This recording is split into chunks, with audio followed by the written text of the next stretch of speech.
Hello SPS astrology lovers, this is Shankar Pratap Singh and you are watching SPS astrology। दोस्तों आज मैं आपको बताने वाला हूं मर के जिंदा होने का योग। जी हाँ, मर के और जिंदा हो जाना, क्या ये सच है? जी बिल्कुल सच है। बहुत से लोगों के साथ ऐसा हुआ है कि वो मरने के बाद में जिंदा हो गए हैं और बहुत से लोगों ने ये चीज़ें देखी भी हैं। ज़्यादातर इसमें डॉक्टर्स होते हैं जो इन चीज़ों को एक्सपीरियंस करते हैं। तो आज मैं आपको बताने वाला हूं कि मर के जिंदा होने का कौन सा योग आपके बर्थ चार्ट में बनता है, और इस योग को जानने के बाद आप बोलेंगे वाह क्या बात है। तो इस योग को आपको देखना है लगन चार्ट में, मून चार्ट में, चलित चार्ट में और D9 चार्ट में, बिकॉज D9 चार्ट का संबंध हमारी सोल से है। जो भी हमारी सोल यहाँ पर एक्सपीरियंस कर रही है उसका संबंध D9 चार्ट से। तो चलते हैं बोर्ड की तरफ और समझने की कोशिश करते हैं कि मर के जिंदा होने का कौन सा योग हमारे बर्थ चार्ट में बनता है। अगर हम जीवन की बात कर रहे हैं तो उसके लिए हमें कुंडली के 8th हाउस को देखना होगा, बिकॉज 8th हाउस का संबंध आपकी आयु से जुड़ता है। 7th हाउस को भी देखना होगा, बिकॉज 7th हाउस जो है वो 8th हाउस से 12th अवे है, यानी यहां पर 8th हाउस का लॉस होता है। एक्चुअल में 7th हाउस जो है वो मारक हाउस माना जाता है, क्योंकि ये 8th हाउस से 12th अवे होता है। दूसरा आपका लग्न, बिकॉज लग्न का संबंध आपकी बॉडी से है, आपके शरीर से है। लगन अगर वीक हो गया तो सब कुछ बिगड़ गया। तो लगन को समझना भी बहुत जरूरी है। तो इसमें समझने की कोशिश करते हैं कि 8th हाउस का लॉर्ड हमें कैसे सपोर्ट करता है। 8th हाउस का लॉर्ड अगर अपने एक्सल्टेशन में हो, यानी उच्च का हो। 8th हाउस का लॉर्ड अगर 11th हाउस में गेन के घर में हो। 8th हाउस का लॉर्ड अगर फर्स्ट हाउस में हो लेकिन बेनिफिक साइन में हो या अपने एक्सल्टेशन में हो, तब आप मरने के बाद भी कई बार जिंदा हो जाते हैं। 8th हाउस में अगर कोई प्लेनेट बैठा हुआ है और वो अपने एक्सल्टेशन में है, तब भी आपके साथ ये सारी चीजें हो सकती हैं। केतु की प्लेसमेंट अगर 8th हाउस में हो और 8th हाउस का लॉर्ड अगर बेनिफिक साइन में प्लेस्ड हो, तो इंसान ऐसी परिस्थितियों से निकल के बाहर आता है जहां लोग उम्मीद लगाना बंद कर देते हैं। लोग सोचते हैं कि भाई ये तो गया, एक्सीडेंट हुआ है बहुत बड़ा, अब यहां कोई नहीं बचने वाला है, लेकिन आप देखेंगे कि ऐसा पर्सन वहां से चलता हुआ बाहर आ रहा है। तो केतु की प्लेसमेंट अगर 8th हाउस में है और 8th हाउस का लॉर्ड अगर उसको सपोर्ट कर देता है, तब आपके साथ ये चीजें हो सकती है।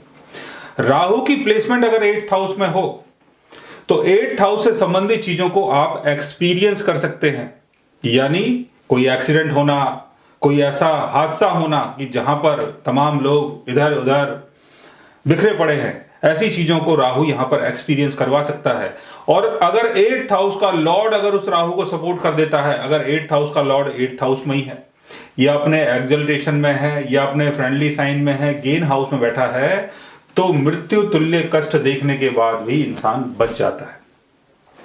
8th हाउस का लॉर्ड अगर 8th हाउस में हो, 6th हाउस में हो यानी अपने से 11th अवे हो, या 12th हाउस में हो जहां पर मृत्यु का लॉस होता है, तब भी आपके साथ ये चीजें हो सकती हैं कि डॉक्टर बोले कि भाई इस इंसान के बचने की तो कोई उम्मीद नहीं है, अगर हम ऑपरेशन कर रहे हैं तो 1% गारंटी है, लेकिन कई बार ऑपरेशन जो है वो सक्सेसफुल हो जाता है और डॉक्टर भी हैरान हो जाते हैं कि इंसान बचा कैसे।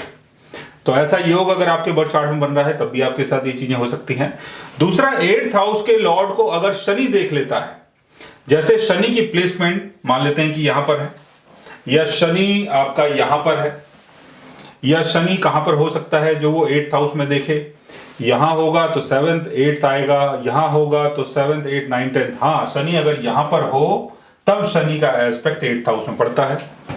और ऐसे में 8th हाउस का लॉर्ड भी अगर बेनिफिक साइन में प्लेस्ड हो, अच्छी जगह प्लेस्ड हो, तब भी आप कई बार ऐसी कंडीशन में फंस के और वहां से बाहर निकल जाते हैं कि लोगों को लगता है कि इंसान तो मर चुका है, धड़कनें जो हैं वो बंद हो चुकी हैं, अब सांसें नहीं रही हैं, लेकिन फिर भी उसके बाद अचानक से ऐसा होता है कि वो उठ के खड़ा हो जाता है। तो ऐसा योग आपके बर्थ चार्ट में बनता है तो आप बहुत ज्यादा लकी है। तो समझने वाली बात यह है कि 8th हाउस का लॉर्ड अगर स्ट्रॉन्ग पोजीशन में है, शनि उसको देख रहा है, या 8th हाउस का लॉर्ड अगर बेनिफिक साइन में प्लेस्ड है, 11th हाउस में प्लेस्ड है, तब आपके साथ ये चीजें होंगी। सेम इसी तरीके से आपको फर्स्ट हाउस को भी देखना है।